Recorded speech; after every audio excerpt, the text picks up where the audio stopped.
In this video, I'm going to detail every single one of the differences between the Apple Watch Ultra 2 and the Apple Watch Series 10, including all the real-world differences as well. This is based on both myself and my wife putting these watches through their paces over the last little while. There are more than 30 differences that I can account for between these two watches, and some of them are really big differences, and some of them are tiny little things that you may or may not notice. And then towards the end, I'll also outline all the key features that are the same, just so there's no misunderstandings there. So first up is the pricing. The Apple Watch Ultra 2 is priced at $799 US versus the Series 10 is priced at $399 US for the 42mm or $429 for the 46mm. Both of the watch designs actually include a number of different watch bands at their base price point. In the case of the Ultra series, you've got 3 core styles you can choose from at that base included price point, with each of those styles having a couple different color options. And then in the case of the Series 10, you've got both different materials as well as different colors offered again at those base price points. And of course, you can buy more expensive bands beyond that from Apple and other companies.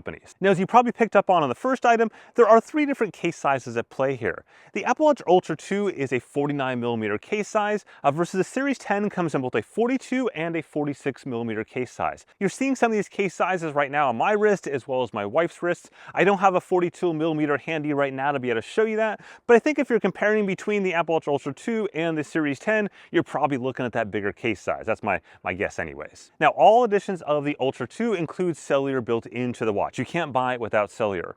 Versus the Series 10, the base price at $399 does not include cellular. You pay more for that. However, the titanium edition of the Series 10 does include cellular built in. There's no option to get it without cellular, which then is a good time to talk about some of the case components. In the case of the Ultra, both editions of the Ultra 2 are titanium.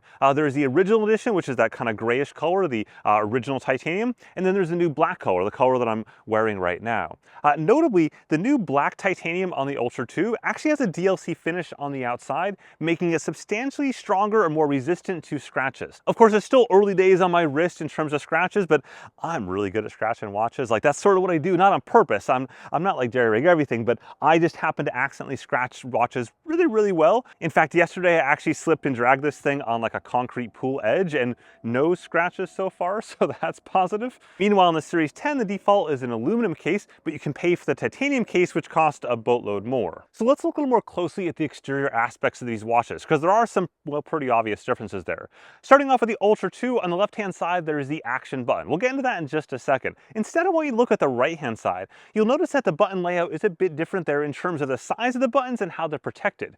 In the case of the Ultra 2, it has button guards around both the main button as well as the digital crown. That protects it from things like coat and jackets and stuff like that pressing buttons accidentally.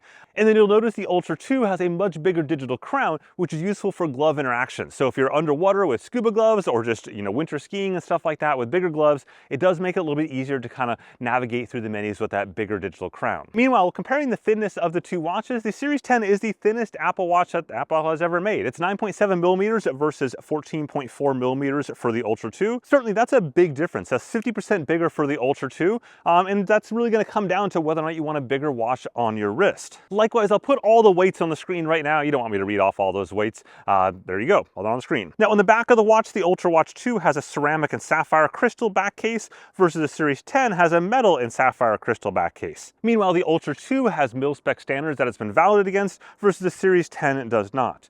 Now, then you get to the display itself. In the case of the Ultra 2, it has a sapphire crystal display, and the same is actually true for the titanium edition of the Series 10. But if you go a step down to the regular edition you're probably comparing against, that has an Ion X display on the Series 10, the same as it did in the past. In terms of durability, let's be clear, this is a very durable watch. Yet, as I say that, just yesterday while I filmed my Apple Watch Series 10 review, I dropped my Apple Watch Series 9, which has the exact same glass as the Series 10, directly on the concrete. Like, it landed straight down to the moment my wife looked over and she was like, oh no, that wasn't good.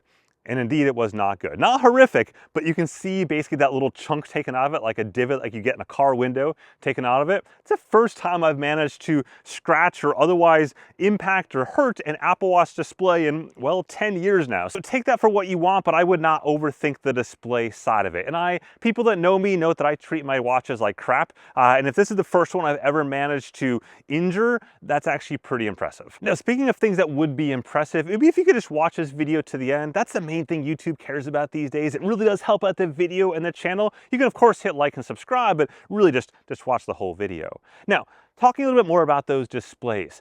In the case of the Ultra 2, it has a 3000 nit display in terms of the maximum brightness that you can get out of that display, versus the Series 10 has a 2000 nit display.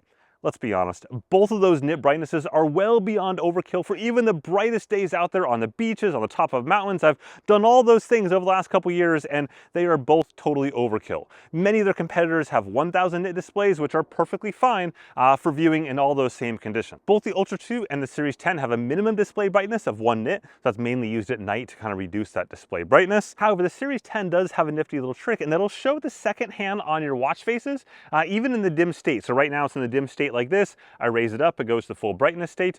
In the case of this Ultra 2 right here, the seconds disappear when I go to the dim state, versus over here, the seconds show both dimmed as well as the full brightness state. Now, from a screen standpoint, the Ultra 2 has a slightly older LTPO2 OLED display versus the Series 10 has a new LTPO3 OLED series display. The main difference there is theoretically the off-angle axis viewing. So something like this, where you're viewing it off-angle, here's the two side by side. Apple talked a lot about how this new display is 40% brighter, but that's only 40% brighter compared to their older displays, not compared to like these two side by side. Side by side, you frankly can't tell the difference. Like I can't tell the difference in brightness levels. If you're coming from an Apple Watch Series 4, 5, 6 compared to the new Series 10 display, absolutely, it's very clear in that case, but not between the Ultra 2 displays and the Series 10 displays. Now, likewise, another fun fact is that the Apple Watch Series 10 actually has a slightly larger display area, particularly an active display area, than the Apple Watch Ultra 2. It's just 3% though, which you won't notice that 3%. I promise you, you can't notice it.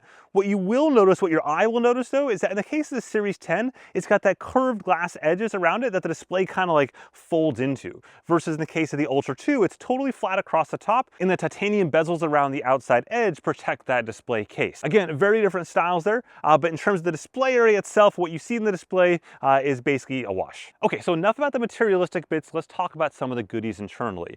The most obvious one on the Apple Watch Ultra series is that action button. That action button on the left-hand side there allows you to tap that and open up various, well, actions that are basically quick select options directly to certain things. By default, for example, it opens up the workout app, but you can customize it to other Apple actions or other third-party apps. Likewise, the Apple Watch Ultra has what's called precision start in workout mode, which means you can tap a given sport mode and then wait until you start the sport itself. That's useful for like races and stuff like that, where you want to validate that you've got GPS locked and your heart rate locked before you start. For reasons that defy any logic whatsoever, Apple is somehow unable to add that feature to the base Apple Watch. It's a feature on every other watch on this planet except for the Apple Watch base units. Maybe someday we'll get it, but for now we don't get that, unfortunately. In fact, speaking of that workout mode, in the case of the Apple Watch Ultra 2, it gets up to 7 data fields in a custom data field layout for those workout modes, versus the Series 10, it gets up to 6 data fields, of which 5 are customizable. Again, kind of silly given that the display is technically bigger on the Series 10 compared to the Ultra 2, but Apple's got to find a reason for you to buy the Ultra instead. And then of course, continuing down that trend of sporty stuff, the Ultra series has multi-band or dual frequency GPS, which basically means it'll do better in harder GPS conditions. So things up against a mountain or stuff like that, or high buildings, etc.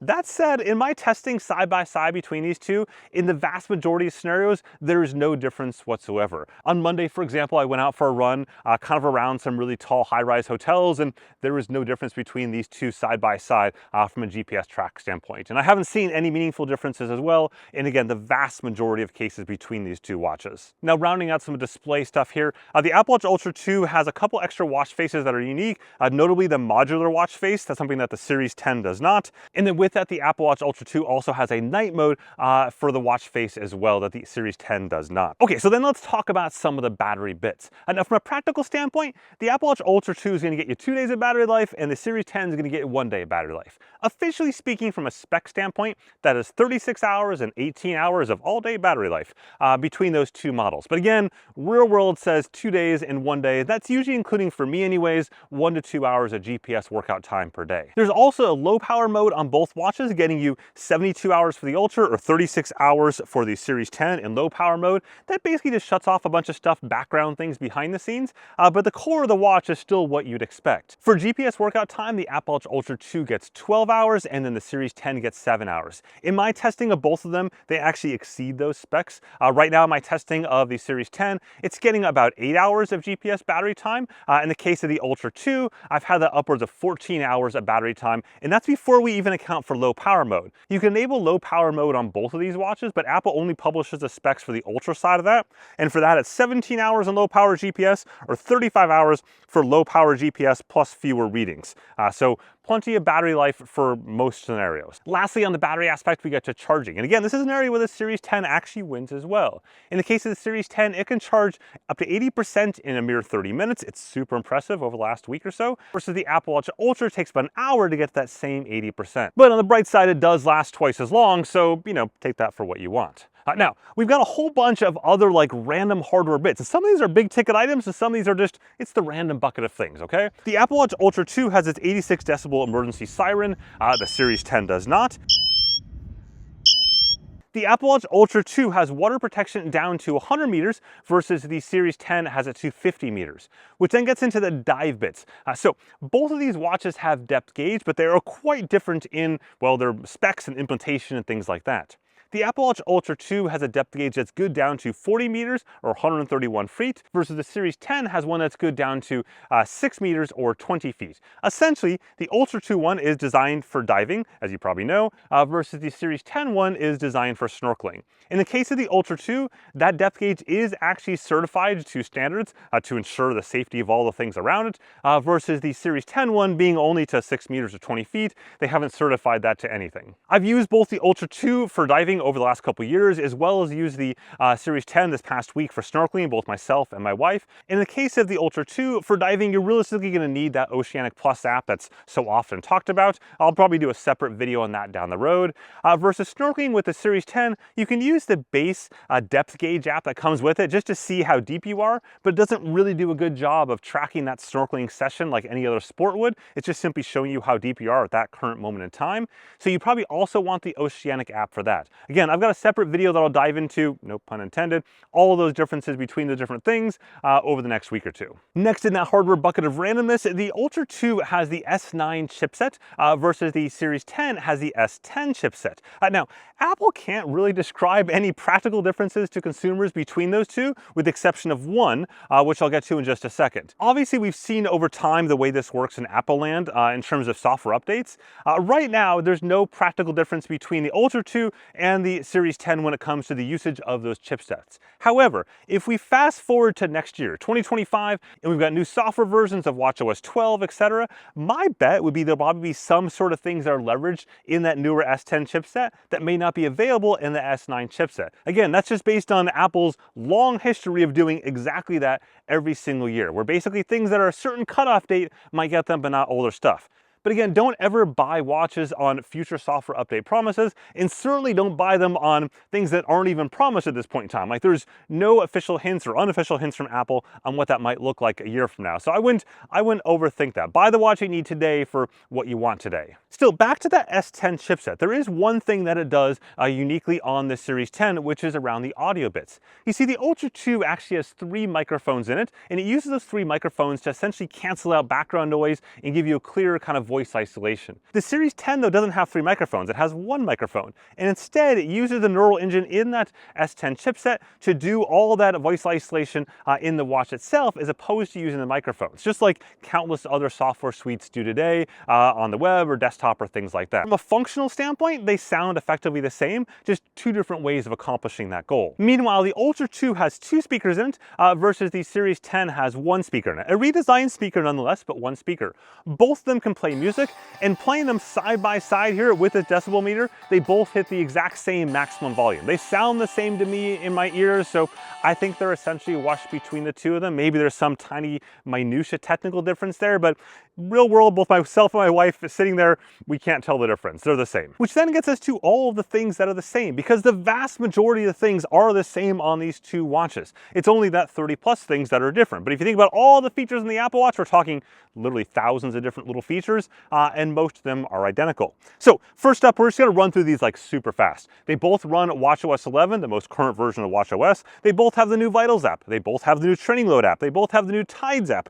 They both have features like double tap. They both have offline Siri introduced in the S9 chipset. They both have the same optical heart rate sensor. They both have the blood oxygen sensor enabled if you buy it outside the US, and they both have the blood oxygen sensor disabled if you buy it within the US due to that entire patent dispute going on there. But physically speaking, no matter whether you buy it inside the US or outside the US, the exact same sensors and internals are identical there. It's just the feature has been disabled via software. Meanwhile, they both have ECG functionality. They both have the brand new sleep apnea functionality that was introduced this past week. They've also got wrist temperature on both of them, and they have all the other same health and kind of like general fitness metrics across the board. They have all the same sport modes across the board. Keeping in mind that diving is technically not a sport in Apple's world as part of the depth gauge app, and that depth gauge app is technically on both watches, just to different maximum depths. Thus, they both can do snorkeling via the depth app or via the Oceanic Plus app, but again, only the Ultra does actual legit diving. They both have the compass, they both have backtrack, they both have offline maps, which is new in watchOS 11. They both have the ability to plan routes, which is also new in watchOS 11. They both can play music back on their speakers, and they both have 64 gigs of internal storage across the board. They both have 4 core neural engines. In the case of the Series 10, that is with the S10 chipset. In the case of the Ultra 2, that's with the S9 chipset.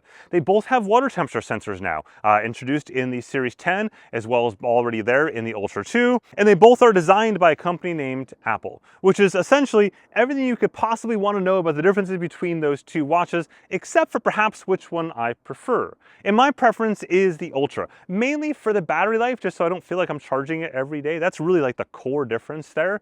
I've never had to use emergency siren. That's probably a good thing, to be honest. I've never had to use that. I do like the action button merely for just starting a sport mode, but it's not a big deal to me to have that 3-second countdown, as annoying as it is. That's not really the deal breaker. For me, it's mainly just that battery life that gets me to 2 days versus the 1 day on the regular Series 10. Oh, and of course, if I somehow missed something out of the gazillion items I looked at, definitely just drop it in a comment down below and I'll try to highlight them or pin them or collect them all into something into a top comment. With that, hopefully you found this video interesting or useful. And again, I've got my written post that mirrors all the same information linked down the bottom there. Have a good one.